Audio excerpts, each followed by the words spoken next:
ज़िंदगी की हर स्टेज कुछ ना कुछ सिखाती है और अब हम उस स्टेज पर हैं जहाँ पहुँचने पे ये समझ आ जाता है कि हम किसी को भी फुली हैप्पी नहीं कर सकते। तो हर किसी के काम या बात के लिए सिर्फ हाँ कह देना हमारी मेंटल और फिज़िकल हेल्थ के साथ साथ हमारी वैल्यू को भी कम कर देता है। तो फिर किस तरह से हम अपनी बाउंड्रीज़ को सेट कर सकते हैं, आज हम इसी पर बात करेंगे। हर एक की कोई ना कोई इमेज होती है जो वक्त के साथ साथ बनती है। हमारे बहुत से फ्रेंड्स या रिलेटिव्स की कोई पॉजिटिव या नेगेटिव इमेज हमारे दिमाग में ज़रूर होगी। अब ये डिसीजन आपका है कि आपने अपनी इमेज पॉजिटिव बनानी है या नेगेटिव। बेस्ट इमेज आपके और दूसरों के लिए ये है कि आप बिल्कुल स्ट्रेट फॉरवर्ड हों, लेकिन बहुत पोलाइट तरीके से। बाउंड्रीज़ या लिमिट्स सेट करना एक ऐसी लाइन है जो आपके और दूसरे के दरमियान में इंटरफेरेंस को कम कर देती है।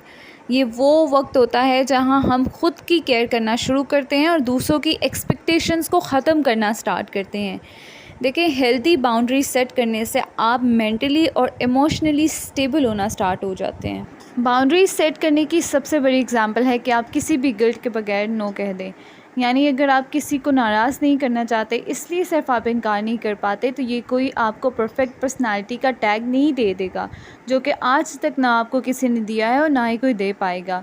इससे बेहतर है कि अपने लिए वक्त निकालिया जाए और ख़ुद को प्रायोरिटी देकर फर्स्ट रखा जाए। अगर आप ये समझते हैं कि हमेशा हाँ कहने से रिलेशंस हेल्दी रहते हैं, तो ये बिल्कुल गलत है। बल्कि ओवर शेयर करना, हर वक्त अवेलेबल रहना सामने वाले के बिलीफ सिस्टम को स्ट्रॉन्ग कर देता है और वो आपको फॉर ग्रांटेड लेना शुरू कर देते हैं।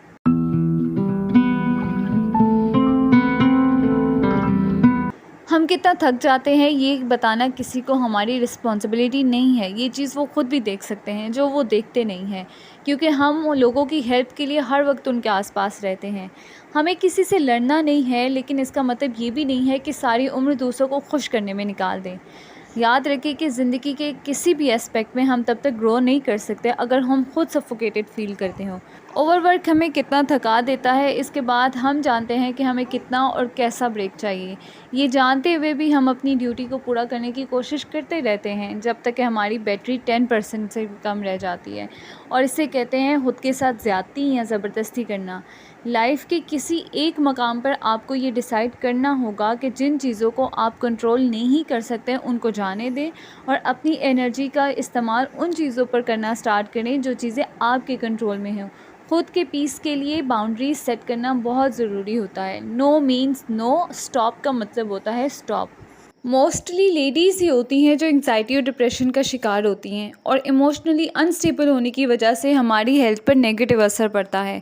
सोसाइटी ने यहाँ पर लोगों की ट्रेनिंग इस तरह से की होती है कि बस हमें हर किसी को हाँ कहना है और बाकी कोई मेल हो या कोई और भी है, हमें कभी भी ना कह सकता है। देखिए, इंटेंशनली किसी को भी परेशान ना करें, लेकिन अगर आप किसी काम में कंफर्टेबल नहीं है तो इस पर अगर आपके नो कहने से अगला बंदा परेशान हो रहा है तो इसमें आपकी कोई गलती नहीं है। बेहतर तरीका होता है कि आप डायरेक्ट रहें और फर्म रहें। आपने जो कहा है उस पर कायम रहें। ये नहीं कि आप दिल में बिल्कुल ना कर रहे हैं और आप मुंह पे बिल्कुल हाँ कर देते हैं, सिर्फ ये कि किसी के लिहाज के लिए। इस तरह से आपकी अपनी पर्सनालिटी वीक पड़ती है। Stop asking questions. अगर आपने ना कर दिया है तो सामने वाले से सवाल मत पूछे कि कहीं आप माइंड नहीं कर जाएंगे। अगर आप अनकम्फर्टेबल हैं तो बिल्कुल बिला झिझक नो कह दे, ताकि सामने वाले को भी धीरे धीरे आदत होने लग जाए। Try to keep it simple. सामने वाले को एक्सप्लेन ना करें, अपनी मजबूरी ना बताएं। इस तरह आपकी अपनी पर्सनालिटी डिग्रेड होती है, आपकी अपनी वैल्यू कम होती है। इसीलिए अपनी एनर्जी को दूसरों पर ज़ाया करने के बजाय बातों को जितना आप सिंपल रखेंगे उतना ही आपका जो जहन होगा वो तनाव से फ्री होगा।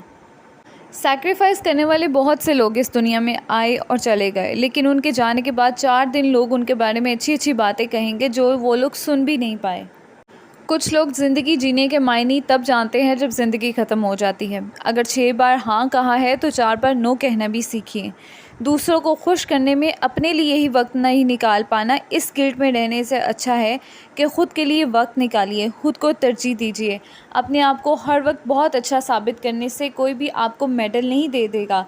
अपनी लाइफ में अपनी बाउंड्रीज़ को जितना ज़्यादा जल्दी आप सेट कर लेंगी उतना ही ज़्यादा आप टेंशन फ्री हो जाएंगी। अपने आप को टाइम देना उतना ही ज़रूरी है जितना हमारी फैमिली को टाइम देना ज़रूरी है।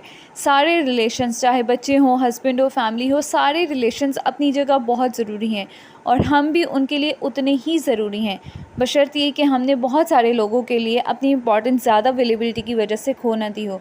जहाँ ज़रूरत हो अपनों के लिए अपनों के साथ हमेशा खड़े रहें और अपने साथ भी सबसे पहले खड़े रहें। आज का व्लॉग बहुत सेंसिटिव टॉपिक पे था, लेकिन मैंने ट्राई की है कि सिंपल वर्ड्स में इसको रखते हुए आप लोगों को एक्सप्लेन करूं। अपना बहुत सा ख्याल रखिएगा। अगर व्लॉग पसंद आया है तो सब्सक्राइब कर लीजिएगा चैनल को। आप लोगों से नेक्स्ट वीडियो में फिर मिलते हैं। Till then take care. It's Mariam Zar signing off. अल्लाह हाफिज़।